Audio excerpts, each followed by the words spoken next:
In 2024, Royal Enfield sold 1.24 million motorcycles. More than Harley-Davidson, more than BMW Motorrad, more than Triumph, KTM, and Ducati combined. In a single year, a company based in Chennai, India, whose primary factory sits on land where they have been making motorcycles continuously since 1955, outsold every premium Western motorcycle brand on Earth by a margin that none of those brands want to discuss publicly. The Interceptor 650 starts at $5,499 in America. The Classic 350 starts at $4,499. The Himalayan Adventure Bike, which competes against machines from BMW and KTM that cost 3 to 4 times as much, starts at $5,499. The question every serious rider needs to answer before they walk into a Royal Enfield dealer is not whether the bikes are good. The question is, how is a motorcycle that looks like a $12,000 British heritage machine possible at $5,499? What is happening inside those prices that the marketing does not explain? What did they build cheaper than it looks? And which specific Royal Enfield models are genuinely worth your money? And which ones you should leave on the showroom floor? I'm Jimmy. I have no relationship with Royal Enfield, no affiliate deal, no manufacturer money. This is the full investigation, the history, the business model, the manufacturing reality, and the specific list of what to buy and what to avoid. Royal Enfield's marketing emphasizes heritage, the oldest motorcycle brand still in continuous production. Founded in 1893 as a bicycle manufacturer in Redditch, England, the Enfield Cycle Company, which made components for the Royal Small Arms Factory nearby. The slogan, "Made like a gun, goes like a bullet," which became one of the most recognized motorcycle marketing lines in history, was not because they made guns, it was because they made parts for guns and understood what precision manufacturing was supposed to mean. The first Royal Enfield motorcycle was built in 1901. The brand supplied motorcycles to the British and Allied forces through both World Wars. By the 1950s, Royal Enfield was one of the most recognizable British motorcycle brands in the world, competing with Triumph, BSA, and Norton for the domestic and export market. Here's the part the dealership brochure omits. The British Royal Enfield Company collapsed. In the mid-1950s, Madras Motors in India had licensed the right to produce Royal Enfield motorcycles under the brand name Enfield for the Indian market. The original British company stopped trading in 1970. The Indian factory kept running, not as Royal Enfield, they did not own the brand name at that point, but building motorcycles from British specifications and tooling that the licensed arrangement had given them. The joke that circulated for years, the company packed up and closed but forgot to tell the Indian factory, is not technically accurate. The accurate version is more interesting. The Indian operation had legal rights to continue production under the license. They did, continuously, through decades when the British motorcycle industry collapsed entirely around them. Eicher Motors, an Indian commercial vehicle manufacturer, acquired the Indian operation and eventually secured the full Royal Enfield brand name. The company that sells motorcycles in your local dealership today is an Indian manufacturer with legal ownership of a British brand name and 70 years of uninterrupted production in Chennai. That history matters for understanding what you are buying. You are not buying a British motorcycle with Indian labor. You are buying an Indian motorcycle with British heritage branding. The distinction affects what you should expect from the machine and what you should not expect. The $5,499 Interceptor 650 should not exist at $5,499 by Western manufacturing logic. A twin-cylinder 650cc motorcycle with genuine retro styling, reasonable build quality, and enough performance to satisfy most riders should cost considerably more if it were built in England, America, or Japan. Here is exactly how the price is possible. 5 specific mechanisms. Not one of them is a secret. They are all visible in the company's structure if you know where to look. Mechanism 1. Indian manufacturing cost structure. Royal Enfield's primary manufacturing facilities are in Chennai and Oragadam in Tamil Nadu. Indian manufacturing labor costs are a fraction of equivalent costs in Europe, Japan, or America.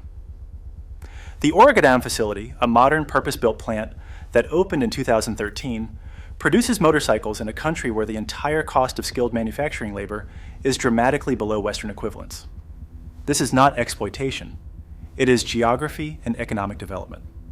The same dynamic that made Japanese motorcycles affordable in the 1960s and 70s compared to British and American machines, and the same dynamic that made Korean automobiles affordable in the 1980s compared to American and European cars.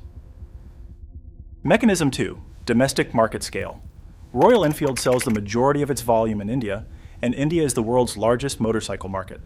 The Classic 350, which in India costs the equivalent of approximately $2,000 to $2,500 depending on variant, sells in enormous numbers domestically. That domestic volume funds the engineering, the tooling, the dealer network, and the manufacturing infrastructure. The export versions, which carry higher prices reflecting shipping, tariffs, local dealer margins, and regulatory compliance, benefit from a cost base that has already been amortized across millions of domestic units. When a manufacturer has paid for the development of a motorcycle across 1 million units, the per unit development cost is negligible. That savings passes to the buyer. Mechanism 3, simplified in engineering. The Royal Enfield Classic 350's engine is not a complex machine. The J-Series single-cylinder engine that powers the Classic 350, Meteor 350, and Hunter 350 is air-cooled, eliminating the water cooling system, the radiator, the coolant lines, the water pump, and all the associated components that add cost. It has a single overhead camshaft. It has 2 valves per cylinder. It uses a carburetor-influenced fuel injection system that is straightforward by modern standards. The engineering choices prioritize reliability and simplicity over peak performance. Those choices reduce cost at every level: initial engineering investment, component procurement, assembly labor, and long-term maintenance. Mechanism 4, no motorsport program. Harley-Davidson, BMW, Ducati, KTM, every major Western motorcycle brand funds racing programs such as MotoGP, World Speedway, and endurance racing. Those programs cost enormous amounts of money and produce technology that eventually filters into production bikes. The consumer pays for that technology whether they want it or not, because the racing program is funded through the product margin. Royal Enfield has historically not competed at the top levels of international motorsport. They have recently entered into some racing initiatives, but nothing approaching the scale of the major European or Japanese brands. The money that Ducati spends developing race technology that makes the Panigale V4 what it is, the Royal Enfield customer has never paid for that. Mechanism 5, lean marketing spend. An Indian owner noted in the Yummy Noob comments, imagine a bike company that invests the least money on advertisements over the years and still selling bikes in massive numbers. That observation is accurate. Royal Enfield's marketing budget relative to its sales volume is remarkably low by industry standards. The brand awareness that exists was built through the organic word of mouth of the overlanding and adventure riding community, through the specific romance of the Himalayan routes that RE riders have been documenting for decades, and through the pricing itself, which creates the kind of conversation that no advertising budget can buy. Those 5 mechanisms combine to produce the $5,499 price. It is not magic. It is not deception. It is the specific outcome of a particular kind of manufacturing economics applied to a product that is engineered to be simple, reliable, and honest about what it is. If you know someone who has been looking at Royal Enfields and cannot figure out how the price is possible, send them this video before they walk into the dealership. The 5 mechanisms we just covered are the information the dealer will not give you. Share this with your riding group, your family and friends, anyone who is in the market for a motorcycle right now. Understanding how the price works tells you exactly what to expect from the machine. Here is where the honest analysis has to go to places the marketing avoids. Royal Enfield's prices reflect real trade-offs, not failures, not deception. Trade-offs. And if you walk into a dealership without understanding the trade-offs, you will buy the wrong model for your use case, and you will be disappointed. Trade-off 1. Finish quality on the Throwout 50 series. The Classic 350, Meteor 350, and Hunter 350 have paint and chrome quality that is adequate but not exceptional. In the first year of ownership, some owners report paint chips appearing in locations that suggest the underlying surface preparation was less thorough than what Japanese or European manufacturers deliver. Chrome components, the mudguards, the silencer covers, can show surface imperfections at close inspection that a $12,000 Triumph Bonneville would not. This is the expected consequence of a $4,499 machine. The chrome looks right from 10 feet. It does not always look right from 10 inches. Trade-off 2. Electrics on early models. The Royal Enfield electrical system has historically been a weak point, specifically on older air-cooled models and on some early production years of current generation models. Switches, indicator mechanisms, and wiring harness quality have generated consistent complaints across ownership forums. The current generation machines, particularly the 650 twins introduced in 2018, are significantly better than the previous generation in this regard. But buying a used Royal Enfield from before 2018 requires specific scrutiny of the electrical system that you would not need to apply to a used Honda of equivalent age. Trade-off. 3. Stock tires on the Classic and Meteor 350. The tires that come fitted to the Classic 350 and Meteor 350 from the factory, seat brand, Indian manufacturer, are adequate for the machine's performance envelope, but are not the highest quality rubber available. Riders who push the Classic 350 through corners at higher speeds than the machine's character invites find the stock tires less reassuring than aftermarket alternatives. The important context here: the Classic 350 is not a machine that invites aggressive cornering. It is a machine for relaxed A to B riding on roads where 60 miles per hour is the norm. In that context, the stock tires are fine. If you intend to push harder, the first upgrade should be tires. Trade-off 4. Suspension compliance on the Himalayan 411. The original Himalayan, the 411cc model that ran through 2023, had suspension that owners consistently described as adequate on smooth roads and uncomfortable on rough ones. For an adventure machine specifically designed and marketed for rough terrain, that was a meaningful limitation. Royal Enfield acknowledged this, and the 450 Himalayan introduced in late 2023 received substantially improved suspension. If you are looking at a used original Himalayan 411, factor suspension work into your budget. Trade-off 5. Performance relative to competition at similar price. A Royal Enfield Interceptor 650, making approximately 47 horsepower, is not competing with a Kawasaki Z650, making 67 horsepower, or a Honda CB650R, making 94 horsepower.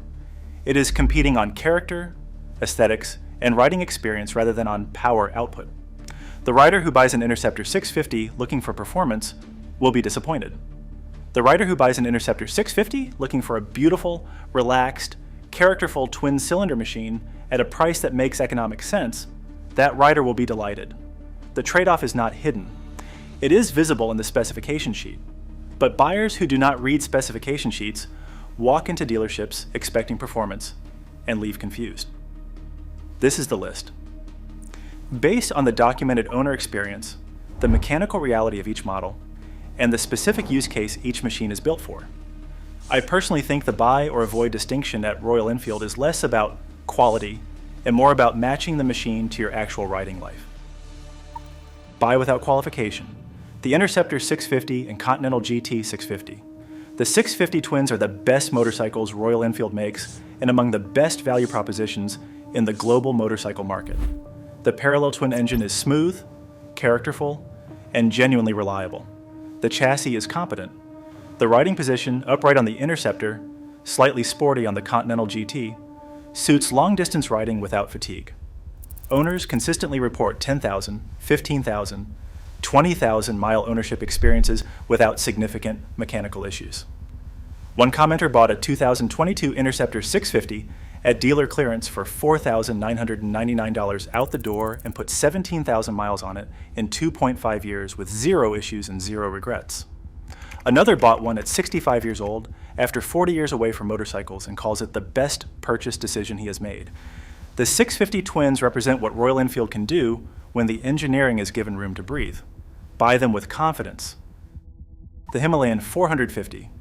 The second generation Himalayan, the 452cc liquid-cooled machine, launched in late 2023, addressed the primary criticisms of the original model: better suspension, more power.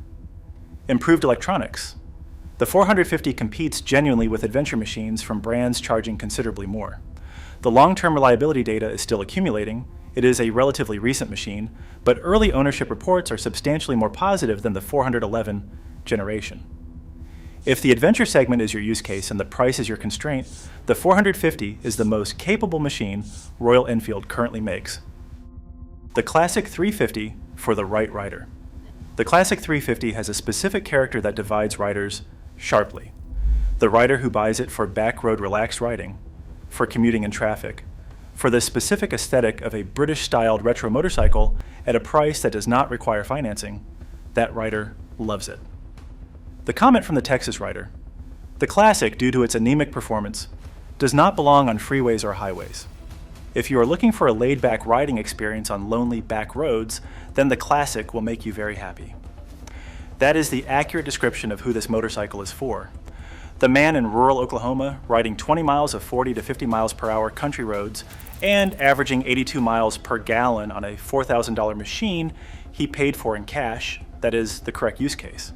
If that describes your riding life, buy it. Avoid or buy with eyes open. The original Himalayan 411, used without mechanical inspection.